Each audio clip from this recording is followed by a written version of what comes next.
காட்டின் அமைதியை உடைத்து ஒரு சிங்கம் அழுகிறது. அது ஒரு சாதாரண அழுகை இல்லை. கண்ணீரில் ஒரு மர்மம் இருந்தது. பசுமை நிறைந்த காடு, பறவைகள் பாடும், விலங்குகள் அமைதியாக வாழ்ந்தன. அந்த காடு ஒரு சொர்க்கம் போல இருந்தது. முயல், மான், யானை எல்லோரும் சிங்கத்தின் நண்பர்கள். அவன் எப்போதும் அவர்களை பாதுகாத்தான். அவர்களுக்கு அவன் ஒரு ஹீரோ. திடீரென காட்டில் தீ பரவ ஆரம்பித்தது. புகை வானத்தை மூடியது. விலங்குகள் பயத்தில் ஓடின. தீ வேகமாக பரவியது. நீர் இல்லாமல் காடு எரிந்தது.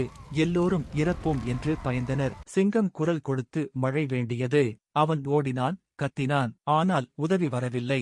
மனதில் துன்பம், கண்களில் கண்ணீர். அவன் நண்பர்களை காப்பாற்ற முடியவில்லை.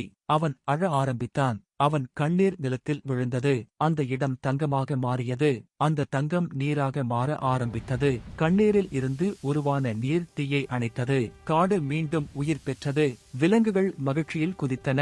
அனைவரும் சிங்கத்தை அணைத்தனர். அவன் துன்பமே அவர்களை காப்பாற்றியது. அழுகையிலும் ஒரு சக்தி இருக்கிறது. ஏஆர் மோட்டிவேஷன் தமிழ் ஸ்டோரிஸ் சேனலை சப்ஸ்கிரைப் பண்ணுங்க. சப்ஸ்கிரைப் செய்ய மறவாதீர்கள்.